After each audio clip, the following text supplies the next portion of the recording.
Sorry for taking a bit longer. It's just there are some times where I do feel slightly overwhelmed. I am doing part 2 today. We're going to finish what is the second half of the second video from Nancy Grace in regards to Brianna Aguilera's case going on right now. I do have to be a little bit more PC because the algorithm does censor me very heavily, but just keep in mind that I am trying to follow up and make content as I go, because I have noticed some of these cases are not covered or are not spoken of in all media, even though I did see a comment on TikTok saying that it was all over media outlets.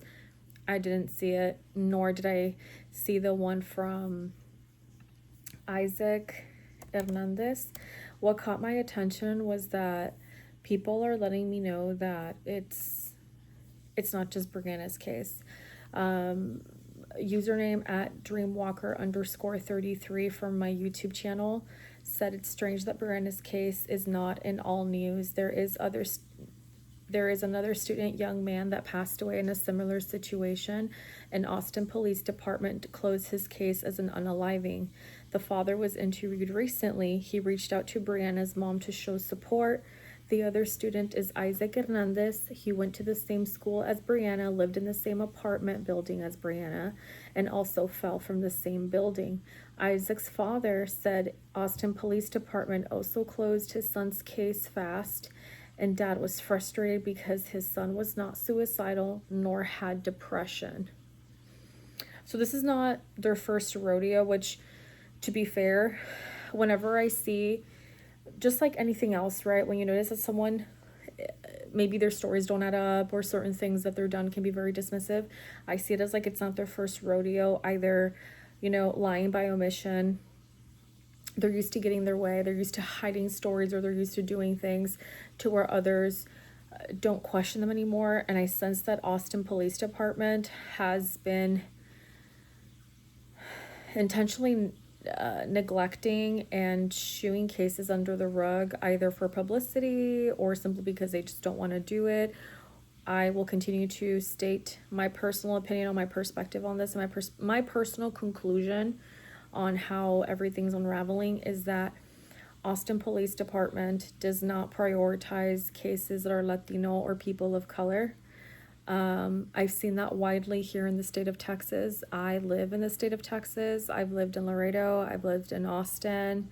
I was born in Laredo, actually, Laredo, Texas, which is bordered with Nuevo Laredo. And right now I'm in the Dallas area. So I also lived in other states, but Texas, I've been here enough and long enough to know how the culture is, and it is very much about connections.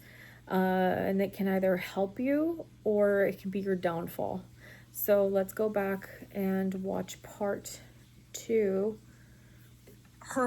We left off at that the rail from the apartments, minute 26:57 out of 54:16, which is the complete video. And the title of the video is Tailgate Party Shock. Glam Texas A&M honor sophomore dead, friends clam up, from Nancy Grace. It's Crime Stories with Nancy Grace. Stephanie learned that Brianna is dead. On Saturday, she tried to get a hold of the friends. I did too as well. She tried the police to help her find her daughter. No, there was no help, no response. She found out about her about my granddaughter's death like around 4 o'clock in the afternoon. She begged the police officers to go and check the scene. Calling police for over 24 hours, right? Trying to find her daughter, and they would not help.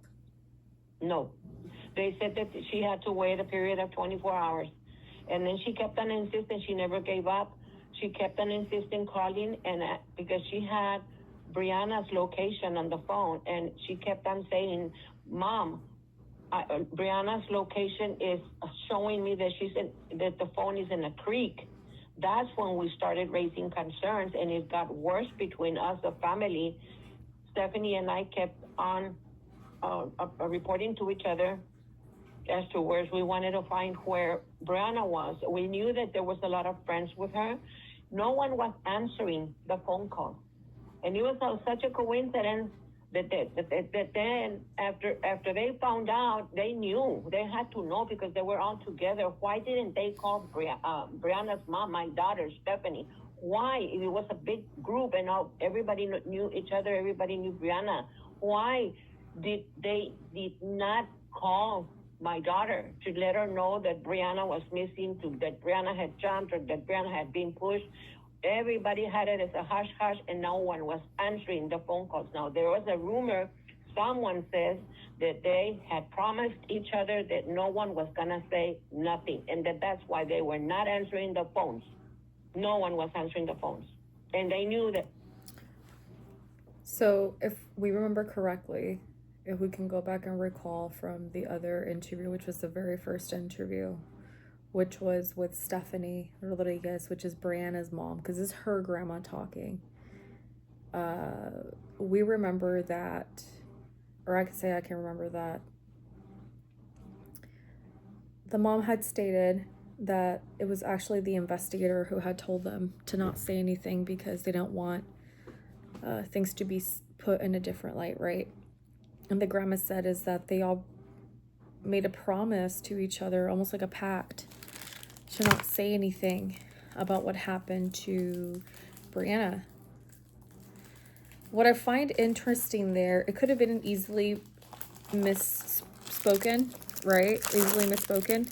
But that does catch my attention because it gives me the impression that, again, it goes back to, are they covering and the investigator is like minimizing the situation because they think they can get away with it? I don't know. That just came to my mind right now. Happened. Did you just say that one of them told the others not to answer the phone? Nobody say anything? Yes, that they promised each other that no one was going to say nothing. And that's why no one was answering the phone calls. Kenneth Trey Gober joining us. Managing partner Lee Gober and Rena. He graduated Texas A&M. He is joining us from the Austin jurisdiction. I've got a lot of problems right now, and I've always been a big supporter of the Austin PD, but not tonight. How can they say no foul play when they don't even have a COD? And also, what about friends that agree not to pick up the phone when the mom calls? Yeah, there's a lesson here in the way that Austin Police Department, and again, I'm generally very impressed with Austin Police Department.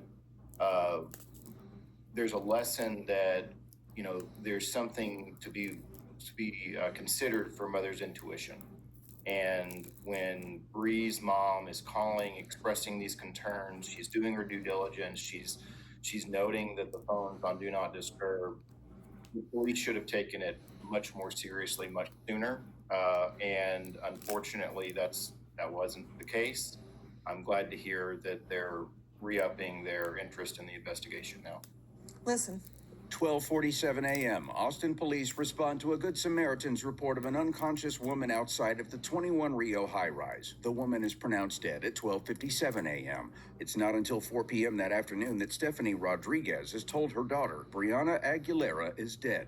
Officers first tell her Bree jumped, then say her friends don't know how Bree ended up 17 stories below. There's a lot of inconsistencies with the story. He told me that they said she jumped. And then he told me that the friends said that they didn't know her whereabouts.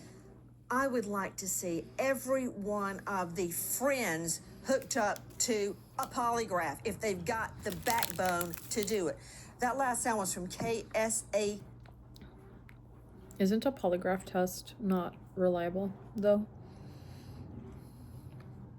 I'm just wondering. 12. And back to Josephine Nava, Brianna's grandmother, joining us tonight. That's inconsistent. First they say, well, she jumped. Then they go, well, we didn't know where she was. We didn't know what happened. She jumped, what?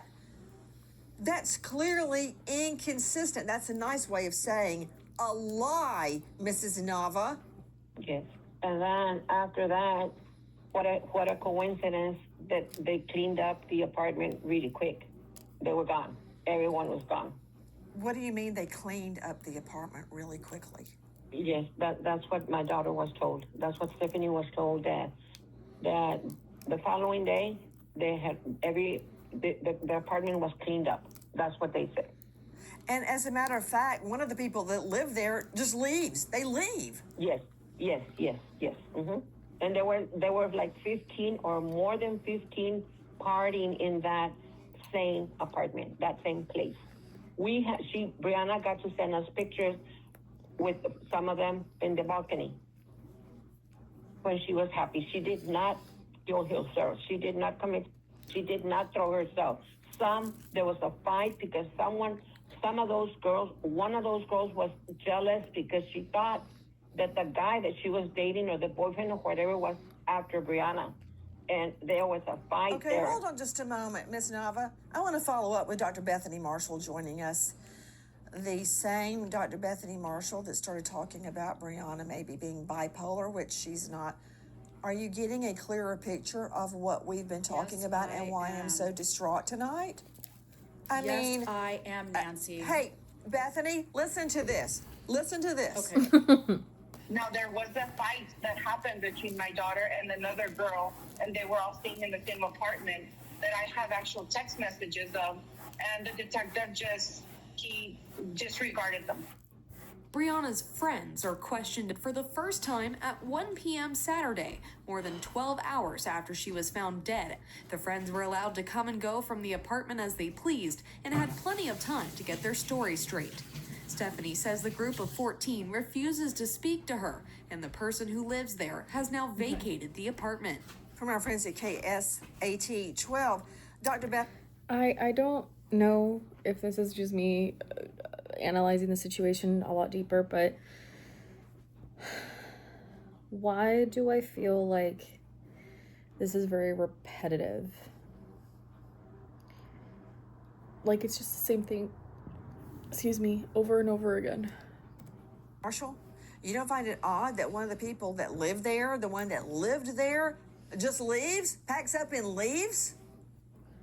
Reminds me of Shanquella Robinson. Remember, her friends lured her to Cabo San Lucas and then she ended up dying.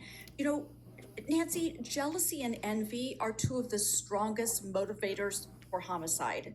So you think of Brianna, they were probably envious of her because she's beautiful, she has a family who supports her, she's way ahead in her academics, and also jealous. What's coming out, the grandmother is saying that one of the girls there thought that her boyfriend was attracted to Brianna. So you have envy and jealousy, which are very strong motivators.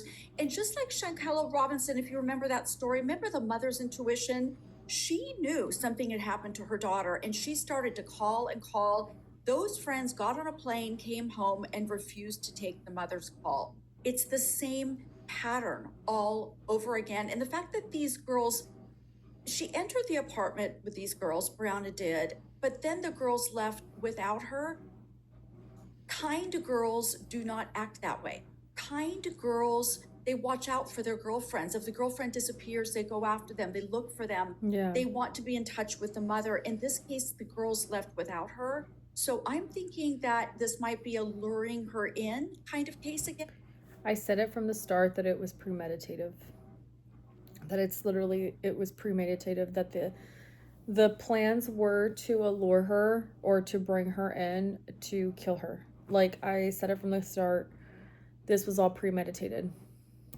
Especially since her mother, really, Stephanie did not want Brianna to go with these friends. Stephanie knew that something was amiss, so maybe the friends were luring her there for some foul purpose. Austin PD recovers Brianna's phone, though they haven't said where, returning the device to her grieving mother. Stephanie says her daughter's texts indicate she got into a fight with one of the other girls staying at Rio 21 Friday night.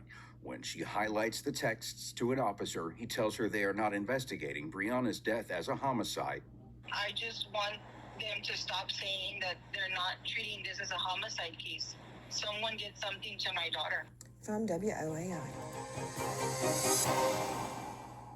Holidays are just around the corner, and that means a lot of excitement and stress. If you, like many people right now, are relying on credit cards to cover the basic costs of life, then you're going to have gifts, travel. The debt is piling up. If you are a homeowner, think of reaching out to American Financing.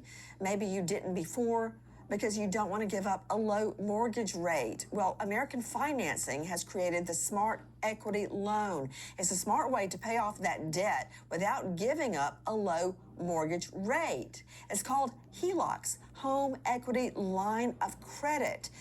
It can fluctuate with the market. The Smart Equity Loan offers a fixed rate, so you will have one predictable monthly payment.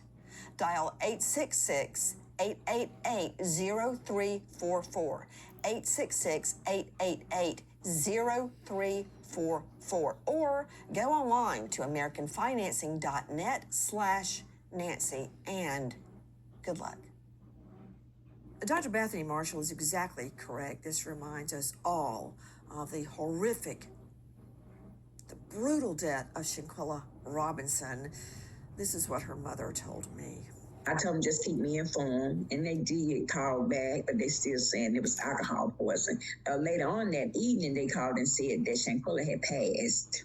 And at that point, my heart crumbled up, just knowing my child was gone, and I couldn't get there to her, could not do anything. They said the medics came, 3 medics came, and no one couldn't do anything, couldn't save her. I don't know which way to believe. I believe the autopsy, but the so-called friends, I just don't know what to say about them. I just think it was just terrible the way they done her.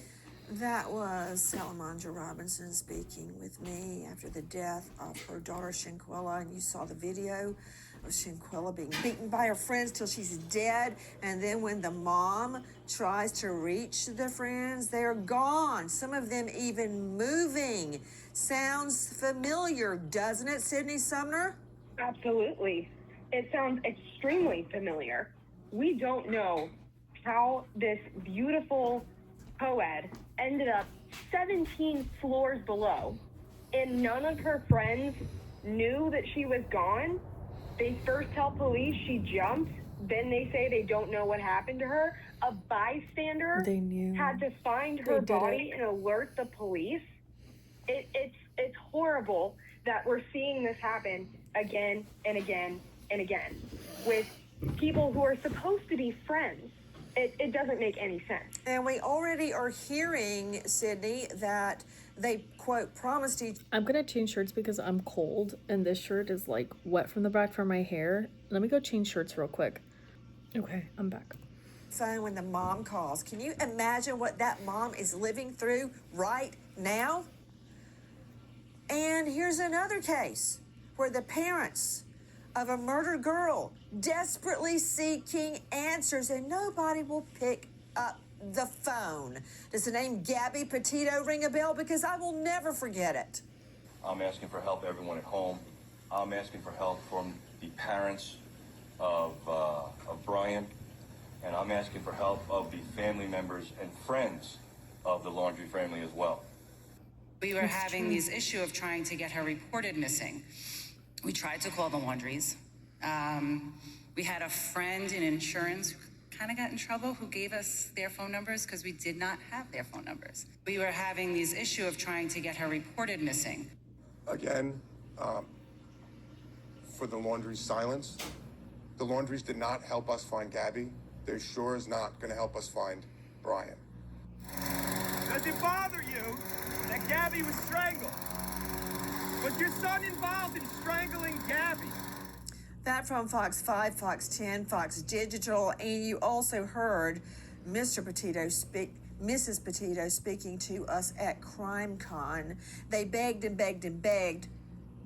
They couldn't even get a return phone call, a text, an email from the Laundrie family as they searched for Gabby and searched for answers to Kenneth Trey Gober. Trey, you're a high-profile lawyer out of this jurisdiction. Why won't the friends pick up the phone when Brianna's mother is desperately calling, looking for answers? Yeah, we could speculate on that. I mean, obviously, if they feel exposure that they could have some criminal culpability, that would be a reason why they wouldn't want to talk about it. Hopefully they are talking with law enforcement, and law enforcement's just protecting the quality of the investigation, not releasing a lot of information. Unfortunately, we don't have any reason or way to know one way or the other than initially the report that police were treating this as no suspicious circumstances of foul play. Dr. Bethany Marshall, it looks like a rat. It smells like a rat. It squeaks like a rat. I smell a rat. Everything is wrong here, and I'm extremely disappointed in the Austin PD for blurting out no suspicious circumstances. That was so premature because they have no way to know. Remember with the Koberger quadruple homicide that Bethany and Dylan, the surviving roommates, were desperate to talk to the police when they got there. They had all kinds of information they wanted to tell them. They wanted to debrief from the traumatic experience. And you contrast that with these so-called friends of Brianna who clam up and decide they're not going to return the mother's calls and are sort of seem like they're getting their story together. I hold my theories lightly. I don't make up my mind right away about what's going on. And I would hope that the PD there does the same, that they would maybe have a theory about what happens, but hold it lightly until they have a chance to investigate and get to the bottom of this. To Joe Scott Morgan, death investigator or star of Body Bags with Joe Scott Morgan. Joe Scott, throw me a bone. What is our best hope? Is there anything that can be learned from the autopsy at this juncture? What's the problem? Oh, yeah, there's plenty to be learned from the autopsy, Nancy. Hopefully, layer by layer, they can begin to try to understand what kind of trauma she may have undergone prior to going over that rail. Now, that's a very delicate process, and it does take time. The other piece to this is I want to make sure that they do a very thorough job on toxicology. One of the things that I'm very concerned about in this case is that if there was alcohol involved, was there anything that had been slipped to her to facilitate this? As you stated earlier, the odds of her... I said this too, how there's a possibility that her stuff could have been spiked with something else, or they could have slipped something else in her drink, which is why she could have been so drunk quickly, when in reality it was the alcohol. It facilitated to slip something into her drink to, weaken her ability to defend herself or to be able to escape from the situation. So she wouldn't be so, I guess you could say, coherent and conscious. Throwing herself over that rail are kind of small, right? So would she have been inebriated or compromised in some way that someone could have gotten their hands on her? We need to explore every single avenue here. To Josephine Nava joining us, this is Brianna's grandmother. You stated that she was happy. She was looking forward to the tailgate party, looking forward to the game, had her clothes all picked out that she was going to wear. That's a lot of future planning. People that want to commit are not planning a future. They're planning a way to commit. I'm not buying it. Tell me her state of mind, Mrs. Nava, when she left for that tailgate party. She did not jump. Someone pushed her. It had to be someone within those two girls. One of them, I don't know which one was it, but he was jealous of her. And one of them took pictures of Brianna when a guy had his arm around Brianna's shoulder and sent those pictures to Brianna's boyfriend in Laredo. That's how the fight started. And as a matter of fact, that night, Brianna was texting her mom, telling her about the argument with the so-called friends. She was upset about the argument, how mean they were being to her. Yes. The mom had a premonition for Brianna not to go with these friends to the tailgate. Mm-hmm. Why won't Austin PD listen to the mom, because we are. Phil Waters, what should Austin PD be doing right now? I'm sure what they are doing is they're continuing the investigation. Look, I feel a this is only presence. 4 days after this incident occurred, and I think it's I feel a presence, and then I felt it like walk through here, and I feel really hot. That was wild. I wonder if, because I'm looking into Isaac, I wonder if they've ever tried to communicate with him from the afterlife. a big presumption. The information we're getting now is from the mother. I understand it. But again, I'm looking at this from a homicide top view, and I'm telling you, these detectives are going to have to finish the investigation. And a big part of it, one of your other panel members has already alluded to, is that the tox tests that come back are going to be, I think, are going to clarify a lot of things in terms of her state at the time that this occurred. I've worked a case very similar to this. A young lady went over a railing at a hotel, and there were certain circumstances that is very suspicious. Later determined that it was an accident. So I think part of the problem here is we're attaching this term to this, which makes it more painful for the family. Anytime that kind of a term is attached to an investigation like this, right now it's a suspicious death investigation, and they're trying to determine what happened. You are comparing Brianna's death to a case you once investigated. You stated that in your case that you investigated, it was an accident. In that case, was the rail over 4 feet high? Yes.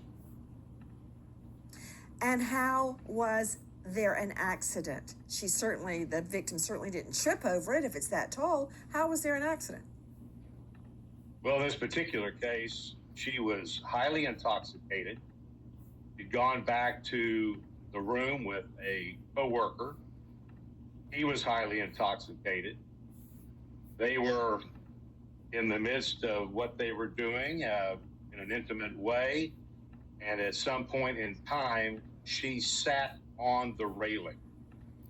And okay, there you go. So you're telling me that victim was having on a balcony rail and fell off. I think is what you're communicating. Is that right? That's what the evidence showed. Okay, that has no similarity to Brianna's case at all. So comparing those is dangerous. My concern is now, no one has been charged, no one has been named a person of interest or a suspect. But because the Austin PD went on record and stated there's no suspicious circumstances. Nancy is very intense, and sometimes it can clash a little hard. But I will say that I really feel foul play, especially because there was tensions. There was already a fight that broke out. There was already like a lot of high emotions. There was a lot of tensions in the air. Things were not necessarily on the right foot, so to speak. I don't know if you guys caught that flicker, but I do feel a presence still here. It's making it a little hard for me to be able to finish watching the video because I can feel the tension, and I'm like, ever since I started tapping into the death of Brianna, I've been having really intense nightmares, really intense dreams. I'm not able to sleep well. And since I started doing her videos first, like reading into it, because I'm also very I'm clairvoyant. I do tarot, and I've been also doing cleanse and protection spells for myself. I do sense like a need of communication, but also when I started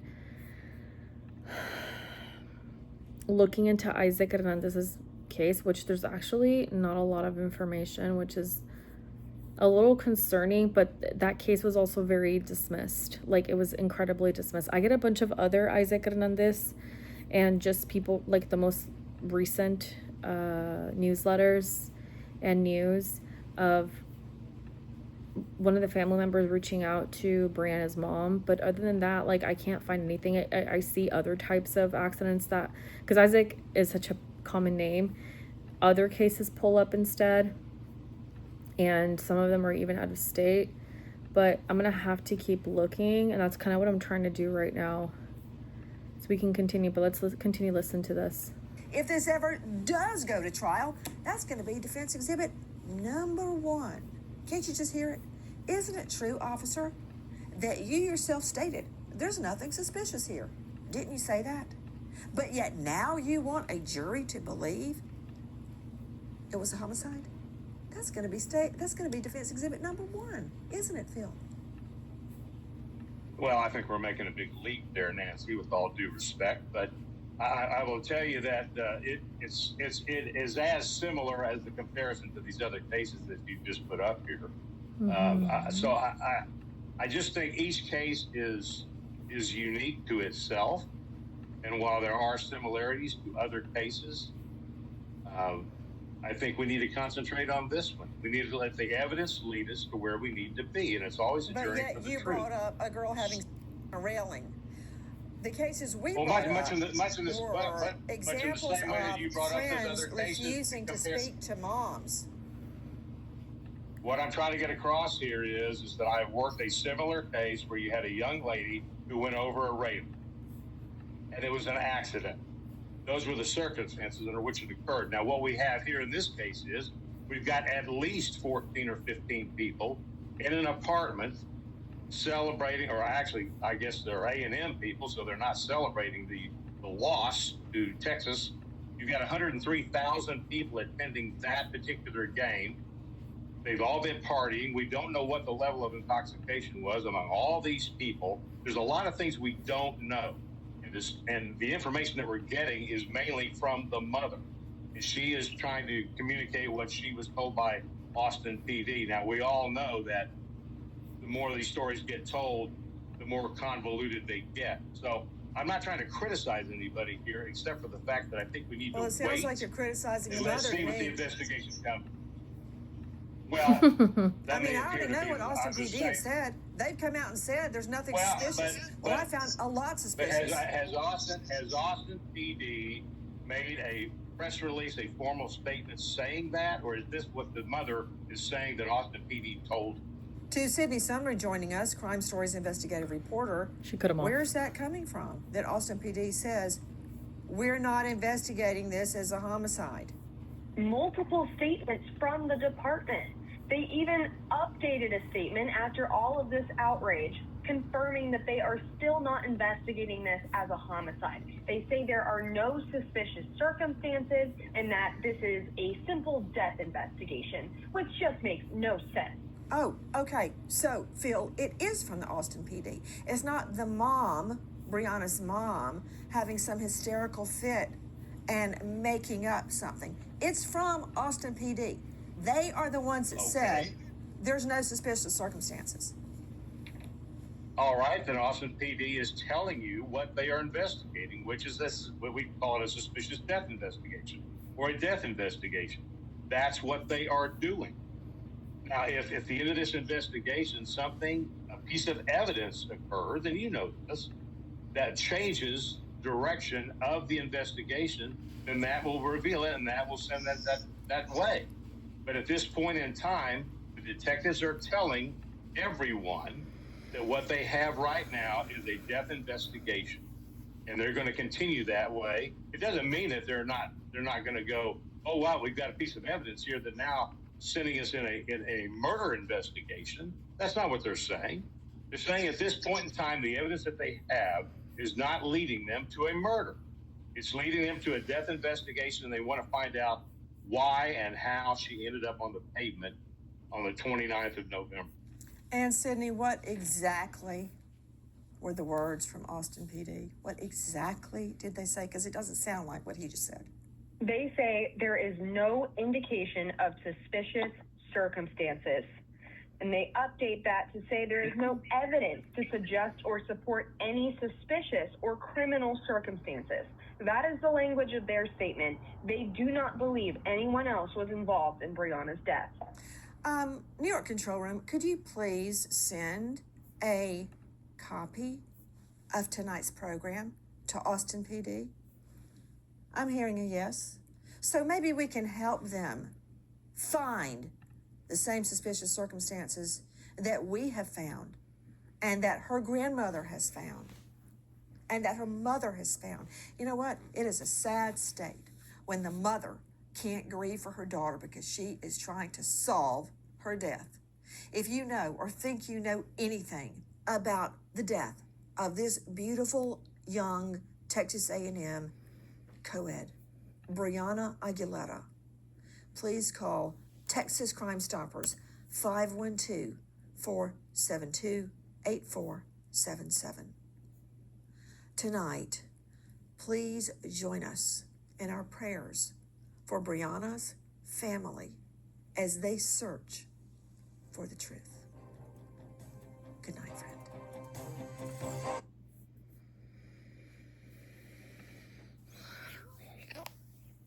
Okay, so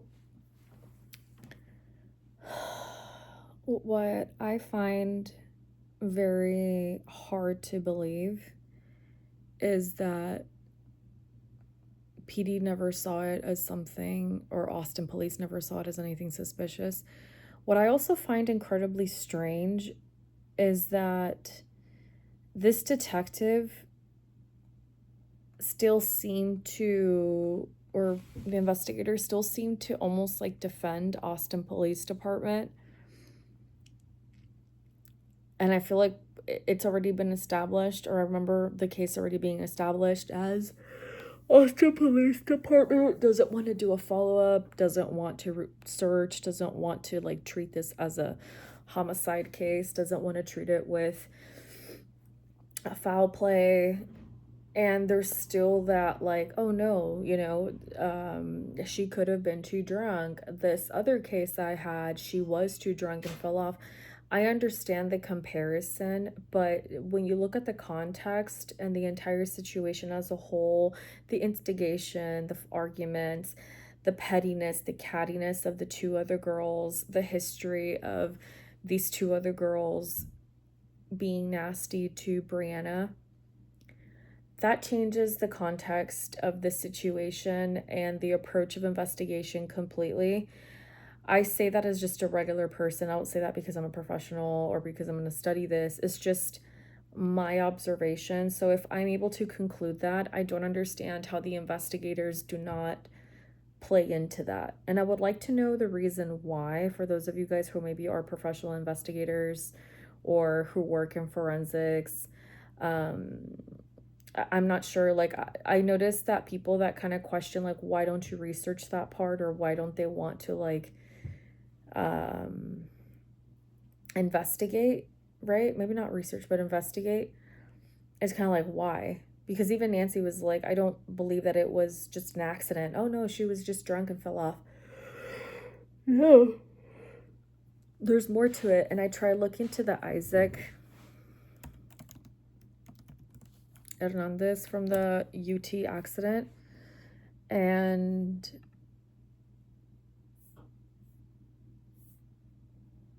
let me see.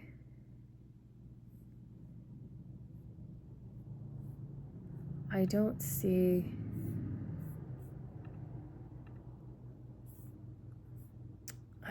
anything, just an official hearing.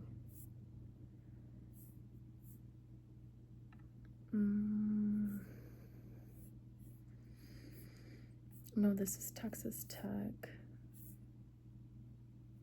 That's from Willow Park, Texas. No, that's not it.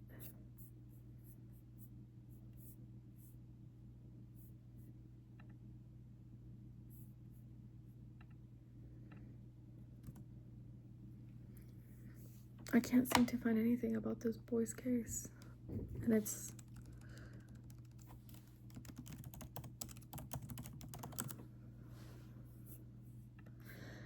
So it's the family's from San Antonio. Okay, so I'll read it to you guys. San Antonio father shares story of son's death after similarities with Brianna Aguilera's case emerge. Grant Hernandez died at the same apartment complex 6 years ago.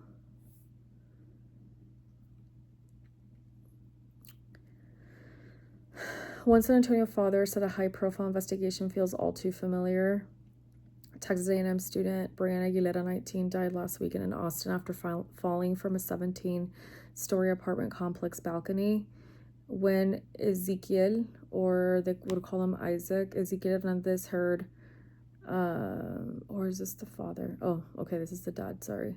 Ezekiel Hernandez heard Aguilera's story. He said the parallels of his own son's death were shocking. It's just so similar to my son. He said, how does this happen? Ezekiel Hernandez's son, Grant, 19, died. So why do they say Isaac?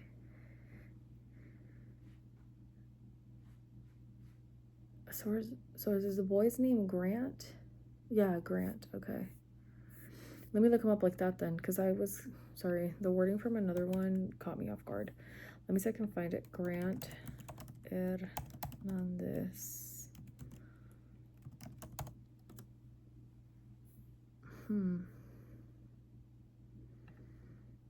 It's like, how does this happen?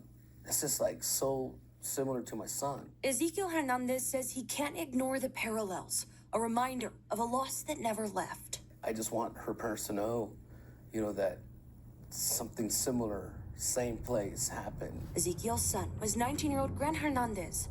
Grant died in January of 2019. He was a Texas A&M student on break, visiting a friend at UT Austin. The Travis County medical examiner ruled Grant's death a suicide after he fell and there were drugs in his system. He fell 250 feet from the 18th floor. So when news broke this week about Brianna Aguilera, Ezekiel saw the similarities. He says he felt compelled to speak up. Somebody's got to know something or maybe held accountable, I guess, in some way. I'm not sure. Brett and Brianna went to the same school, were the same age, and both fell from a balcony at the exact same apartment complex. Austin police confirmed that location to KSAT on Thursday. 6 years later, why share your son's story now? We were in search of answers too, and we never quite got the answers. I felt like we wanted. There's got to be some accountability somewhere. A father sharing his son's story, hoping Brianna's family knows they're not alone.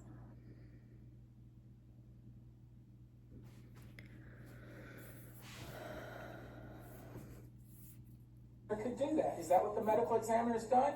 He would have said to you, no, actually, the medical examiner hasn't even completed his attorney, autopsy. Buzbee, from Brianna's mom, Stephanie. But none of you asked that question. You just bought everything that he said, hook, line, and sinker. And then you published your most of the things that I saw on Instagram and the newspaper were cause of death determined. Young lady committed suicide. That's irresponsible. That's irresponsible. You should not do that. You should say, wait a minute, detective. How many times have you been written up and reprimanded? Detective.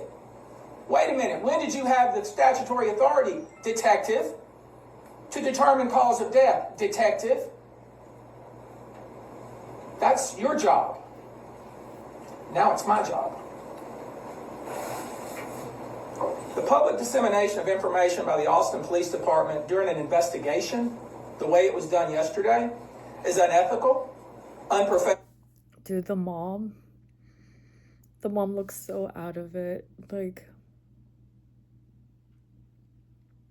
I hadn't seen the mom's, like, her physical appearance. The mom looks so affected by it. Like, you can tell that the mom is, like, autopilot. Incredibly damaging to an objective, unbiased investigation. And it's also damaging to the memory of this child. All this family is asking for is a thorough, complete, unbiased, open-minded investigation. That's all they're asking for. That's what any parent would ask for whose child went to college, went to a game, lost her for several hours, and then find out hours and hours later that she supposedly jumped off a balcony. And with just a few questions, a few pointed questions, quickly figure out that these investigators, this so-called investigator, did not know what he was talking about. We're going to get into that. You can't close a case before you even have the cause of death from the medical examiner. Period. Full stop. You don't have that right. You don't have that authority. We have to get this right. This is not just for this family. This is for any family. You have to get this right. You can't close a book in the middle of reading a chapter and say that that's closed and it's over. That's not how it works. You can't misclassify a death like this. When you misclassify a death, you're planting a lie in the soil where truth should grow.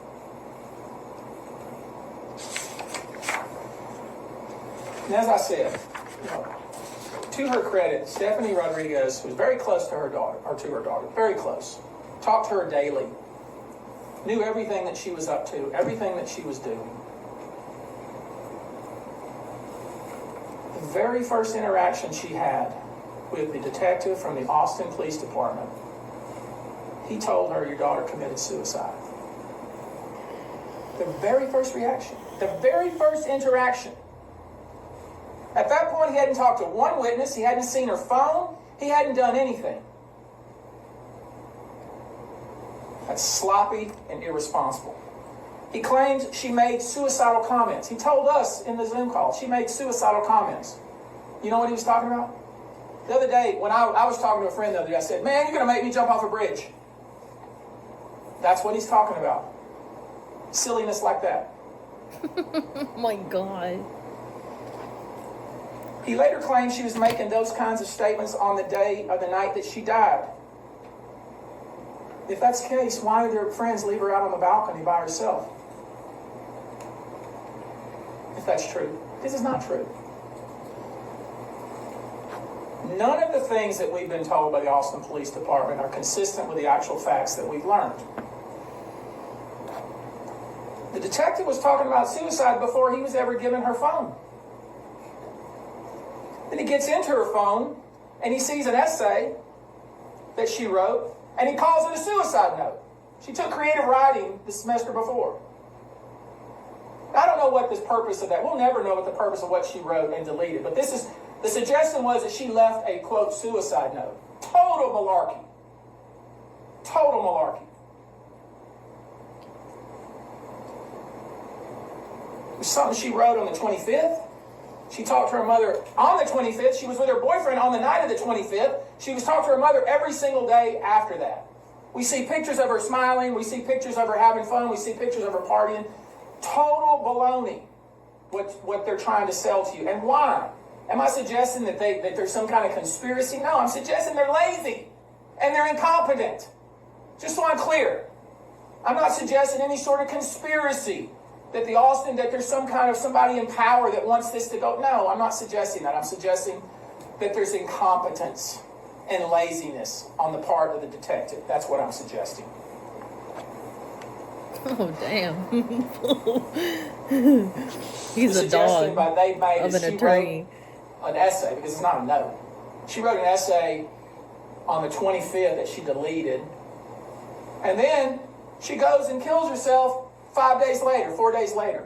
This is their logic. It's really ridiculous.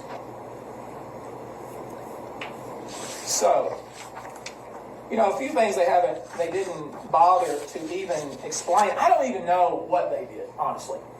I know what we've done. We sent someone to the apartment. We had someone take the dimensions of the apartment. We had somebody measure the railing and the height of the railing. We know how tall Brianna was. She was 5'2". The railing's 44 inches. You don't fall over it. There's no furniture out in the balcony. There's nothing to climb up on, to jump off. Anyone that's on that little balcony, it's literally as big as this. It's a little bitty old balcony. And there's a window just like that you can see onto the balcony. The apartment is like a dorm. It's very small. There's no way you can be in that apartment and hide. If you're in the apartment, people know you're in the apartment. It's a little small apartment. No offense to the apartment complex, but that's what it is. It's like a little double room dorm with a small balcony with no furniture. These are easy things to find out. Things that you would say, wait a minute, you're saying that this young lady was out on the balcony and she was 5'2", she had to somehow climb over the railing to try to kill herself, then certainly you guys could see that. Certainly you knew that was happening. How could that possibly be? It doesn't make any sense because it didn't happen that way. She was 100 pounds, 5'2". There's no way she could fall over that railing accidentally. There's no way to be on the balcony and you be inside and not know somebody's on the balcony. It's not possible. It's almost impossible to be inside the apartment and not know somebody's in the apartment with you, even though there's 2 little bedrooms. This is called common sense. I tell you what's most concerning. They didn't explore the fight The way he that says Brianna things. apparently had with some. He says things with such candor. How can I explain it? He says things like, this, and this, by the way. Y'all are not that smart. And it kind of like reestablishing the not so bright, not so clever, fully incompetent. The tailgate at the Austin Rugby Club. I think she went to, what was the name of the tailgate that they had there? Some student organization. The Latin Economic Business Development. Latin Economic Business Development tailgate at the Austin Rugby Club. There was an altercation between her and another female. No investigation of that. That's, turns out that other female. Remember what I said earlier? There was no like, bro, I need to be an attorney. I'm going to law school for sure now. Let me figure out how to make $1 million I can pay for school. Like, I was supposed to go to UT. I went to the, what do you call it? To the orientations and everything. But then I saw the amount of money and I was like, oh, bitch. I even, like, studied for the LSAT and I was like, that intimidated me, not gonna lie. But I'm gonna pick up where I left off. In the apartment with her that night. There was a witness between 12:30 and 1 a.m. who posted on TikTok. Many of you have seen it. Young man posted on TikTok that he could hear up above at around the 17th floor in that general area, fighting, screaming. Somebody saying, "Get off of me!" And then a muffled sound. He posted it, got many, many views. You can get on TikTok and look at it now. We talked to him this morning. And guess what? Here's the irony. Or maybe here's the tragedy. The police didn't bother to talk to him. Now, why wouldn't they talk to him? He had incredibly specific information about what he heard. He could hear it loud enough, he could hear the words that were spoken. "Get off of me," and screaming. And then a muffled cry between 12:30 and 1 p.m. right next to the apartment. We had an expert say, wait a minute, could he hear that? We had to engage an expert to say, is it possible that he could actually hear that? The expert said, absolutely. Absolutely could hear that. It makes a lot of sense. Never talked to by the police. We have a witness who was in the apartment across from the apartment where this apparently occurred, who could hear running back and forth and screaming. And then she said, I could tell something bad had happened. Did y'all know this? Ridiculous. Her entire family was in the apartment. The police could have talked to her and several other people. They failed to look into the anonymous message that was sent. There was an anonymous message that was posted that said, hey, I have specific information that this young lady was locked out on the balcony. Did you know that? It's not part of the investigation. Why is it not part of the investigation? Because they made their decision literally within minutes. Within minutes.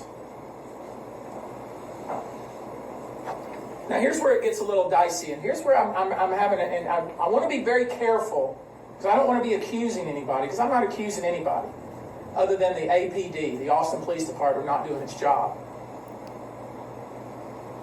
At first we were told that she jumped from the balcony, and the three young women that were in the apartment, and we're talking about, as I said, a tiny little apartment, were asleep and didn't know where she was. Mm-hmm. That's what we were told first. That they were asleep. They didn't even know she was on the balcony. They didn't know where she was, and that's the reason why they didn't call the police until 12:15 the next day. That's what we were told. That's part of the cops' timeline. Okay? Put up the timeline, Ryan. They said, according to the plot, we haven't talked to them.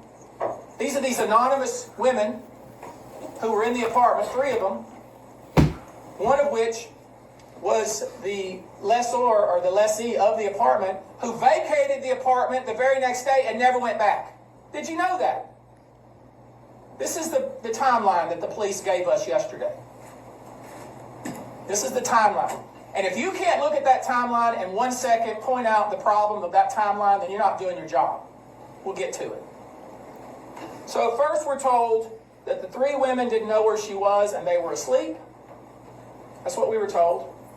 And that they didn't know where she was, they were looking for her, and they were texting her mom, and it wasn't, and they decided about 12:14 the next day, 6 hours later almost, that they decided at that point they couldn't find her, so they were going to call the police. This is what we were told by the Austin Police Department. Lay aside what was heard happening at about 12:30 to 1 o'clock that night. Lay aside what the witness across the hall said. Lay aside what the man down on the street said. Just disregard all that. This is what the police say. It must be right, according to them, because they did such a thorough investigation. This is what they gave us. Not one of you have asked a question about it. Not one of you. But this is what they said. Her friends called the police at 12:14 the next day because they didn't know where she was. They hadn't seen her. They thought maybe she had went out. That's what they said. Keep that in your mind. When I asked the police that, like, wait a minute, how is that possible? How is that possible? A whole group of 14 or so people came into the apartment that night after they'd been out partying. They got there about 11 or so. Everybody left. Right? That's what they say. And it left just 4 girls there, 4 young women. Right? And the 4 young women, 3 of them didn't call the police till 12 o'clock the next day because they didn't know where she was. They're all over the place. That's what the police say. What blows my mind is how chaotic everything is and how all over the place everything is. And it's really frustrating having to hear this. And the lights keep turning off on their own outside. And keep seeing this happen. And like the disc, do you guys hear that clicking? It keeps turning on and off. It's already 6 in the morning, so there's gonna be a little bit of sunlight, or like at least a little bit of light coming through. And I don't know. I don't know what to think of it other than like this is insanity.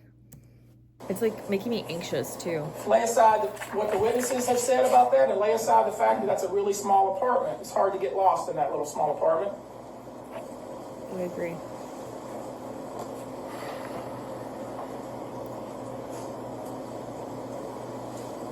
I want you to look very carefully.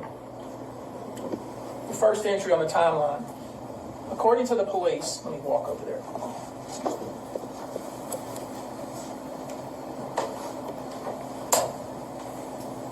Brianna did not have her phone. She didn't have her phone, so she had to call to make a call. According to the police, she borrowed her friend's phone, meaning one of the 3 women that was in the apartment. Now look at this very carefully. So according to the police, she borrowed her friend's phone and made a call from 12:43, and it lasted 1 minute. At 12:46, 2 minutes later, the police were responding to a 911 call because she was outside on the ground. Now do the math. That's what I said, 2 minutes. So you're probably thinking, well, she must have, she hung up her friend's phone and she just jumped. She hung up the phone and she dropped it on the balcony and she jumped. First question you should have is, where is the phone? What did she do with the phone? Exactly. I asked the police that 3 different times. 3 times. They sidestepped me every time until this morning. They sidestepped me because they hadn't thought about it, because they rushed to judgment. They finally answered the question this morning. And you know what they said to me this morning? And they said it, and they didn't even realize what they were telling me because they're so sloppy. I made them put it in writing. I have it here. I'll read it to you. Austin Police Department did not find the phone on Miss Aguilera. Miss Aguilera returned the phone to its owner before she was seen going onto the balcony. Now, how is that possible? That is 180 degrees different than what you told us previous. That is absolutely contrary to what you told us previous. Previous, you said the 3 women were asleep. You said they didn't know where she went. But then when I asked the one question over and over, and you had to answer it, then all of a sudden we realized, if she did in fact use her friend's phone, like they claim, if she did in fact use it for 1 minute and was found already 2 minutes later by a passerby and the police were already responding to a 911 call, think about that, what the ramifications of that are. That whoever phone she was using was standing right next to her as she went over the balcony, if she went over the balcony. Now you're saying to yourselves, well, shoot, there's got to be a reasonable explanation. We should talk to the witnesses. We should investigate.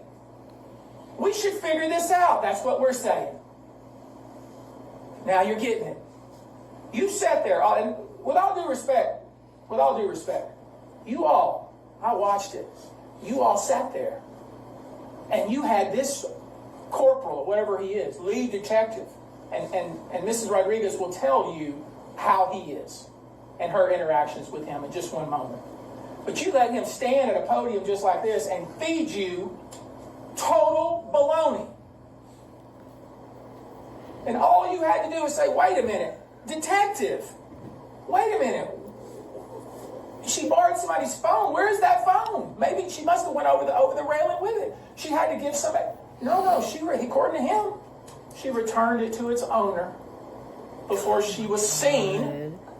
I'm so angry because of how much they lied to the mom and how much they've been lying throughout the case. Now imagine what happened to Isaac and to all the other people that Austin Police has been shoving under, or what happened to the other case too, the one from Nancy Grace, from the other younger girl, and it was also a luring thing. I can't help but think of another one called where it was also a luring thing and they found her in the freezer. Was it Canetta?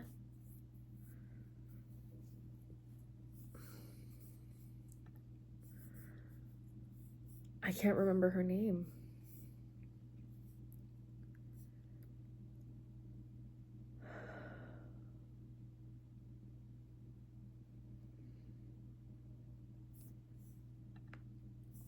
This is insane. This is absolute insanity. Walking back out to the balcony. Absolutely impossible. Very suspicious. We have a problem. And I shouldn't have to ask the detective 3 times the same question, should I? I shouldn't have to do that. But I did it, and I'm going to keep doing it.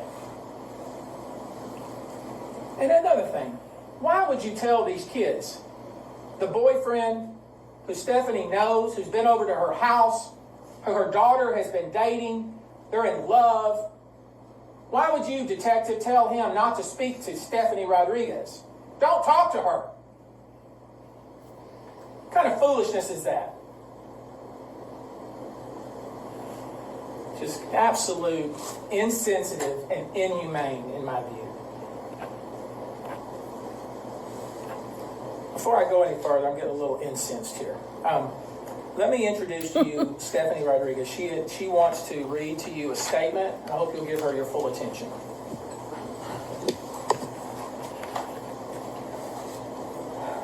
Hello, my name is Stephanie Rodriguez and I'm the mother of Brianna Aguilera. Brianna was a driven, disciplined, and caring person. She was beautiful. She was a loving daughter, a protective big sister, and a caring granddaughter. A second mom to her two younger brothers. Her baby was her little Yorkie, Ava. All of us were her best friend. She made everyone around her feel loved and supported.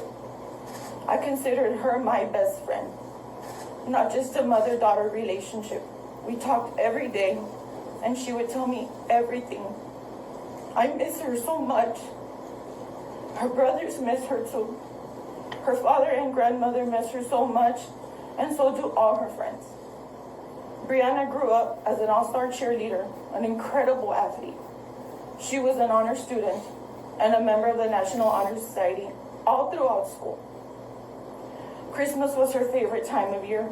She loved decorating, baking, and hiding the elves on the shelf for her little brother. Her brothers already miss her so much. Brianna graduated magna cum laude from high school. She was accepted to many colleges, but chose Texas A&M. She was studying political science and criminal justice. She was not like most young girls. She loved writing more than watching TV. Her favorite class at A&M were her creative writing classes. She dreamed of attending law school in New York and wanted to become a criminal defense lawyer.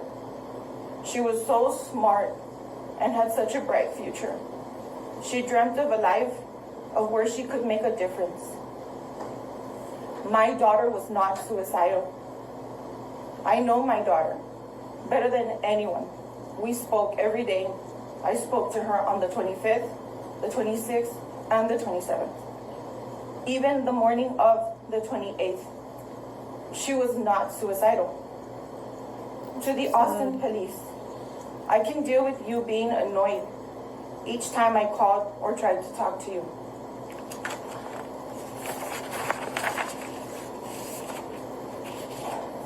I can deal with how arrogantly you talked down to us each time we talked.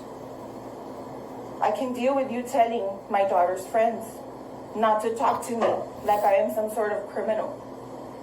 But I cannot deal with you doing a news conference and saying false things about my child without a thorough investigation. I cannot deal with you jumping to conclusions and not performing an actual investigation. I cannot deal with your failure to do your job. Do your job.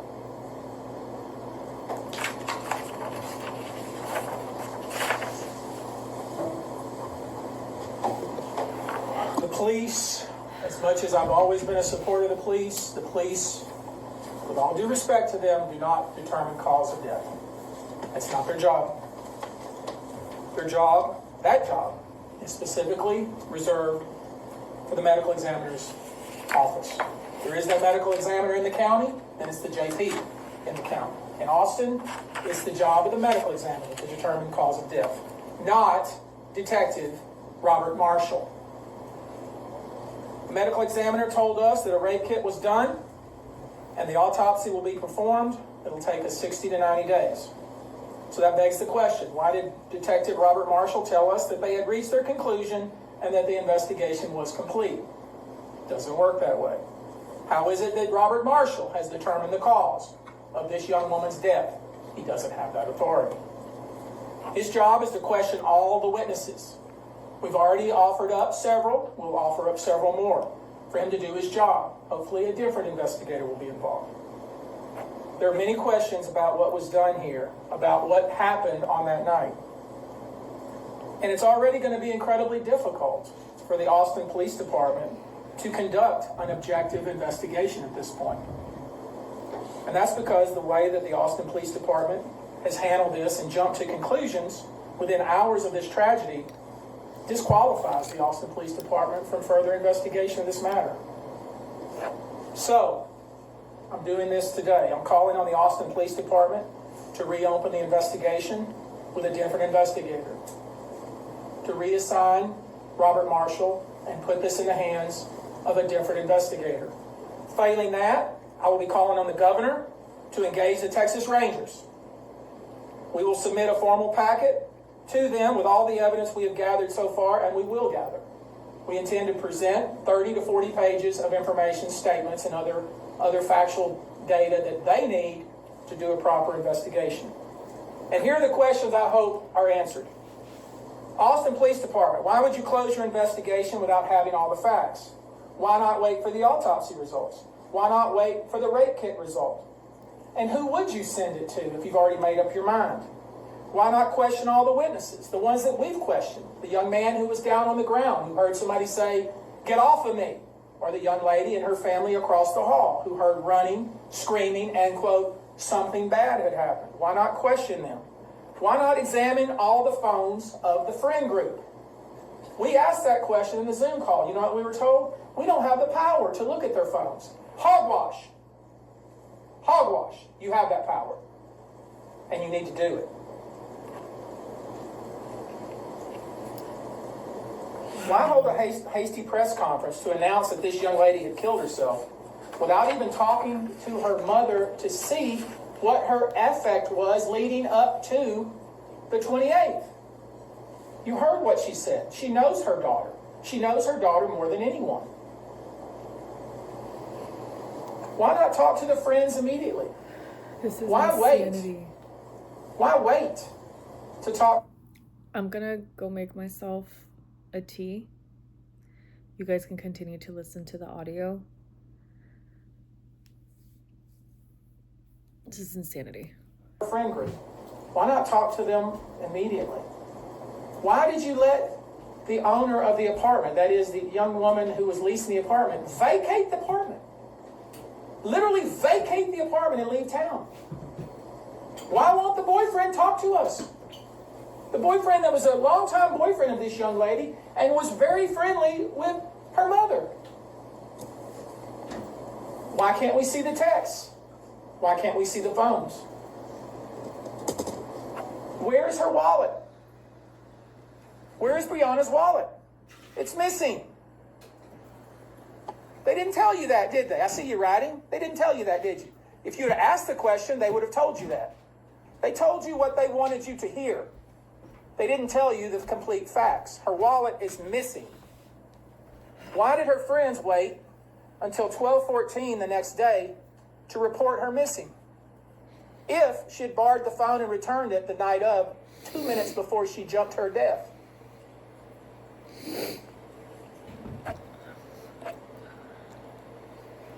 Why didn't they examine the balcony? Why didn't they examine the railing? Why didn't they see if there was some sort of table there, a chair there that somebody who's 5'2" would have to step on to get over the railing? Why didn't they look for scuff marks? Why didn't they do anything?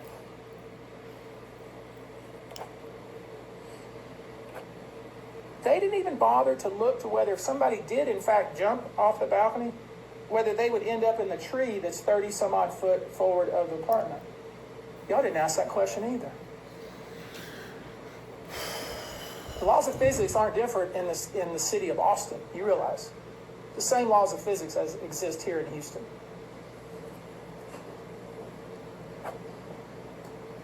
If, when the phone call came in at 12:46 and the officers responded to the 911 call, if it was so obvious that this young woman had fallen to her death, why was it till 6 o'clock, 5 hours later, that they ever went into the apartment complex? If it was so obvious that that's how she had died. These are the questions you should be asking. At the press conference, you didn't ask any questions. You didn't ask any questions. You just lapped it up like it was cool water and you were very thirsty. Very disappointing to me. So, we have given you a lot of information. We're going to submit a packet. I'm going to call on the governor to. I don't expect, based on the conduct I saw from the police chief of Austin, her defensive manner that she approached the podium yesterday, I don't expect any relief from her. I don't expect she's going to say, King's X, oh, you're right, this was sloppy, it was not thorough, it was kind of embarrassing.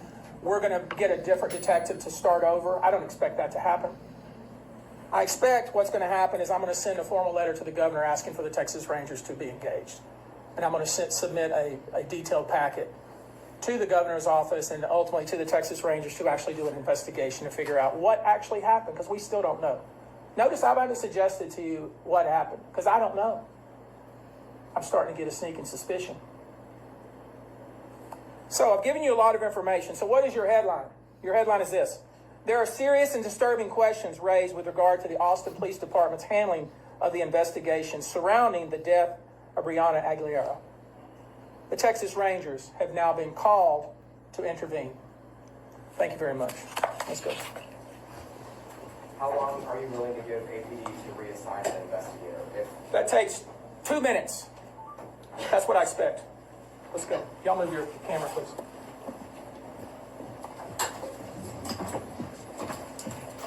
Thank y'all.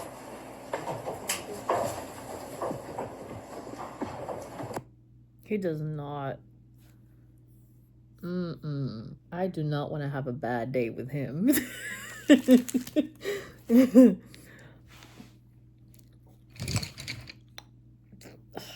I love the way that man is able to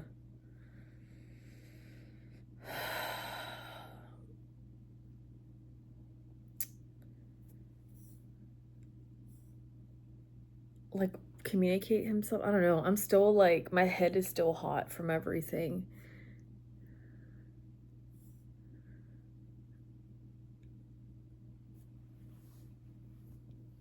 It's mainly the emotional weight, you know, like she was literally a kid. She had so much life ahead of her.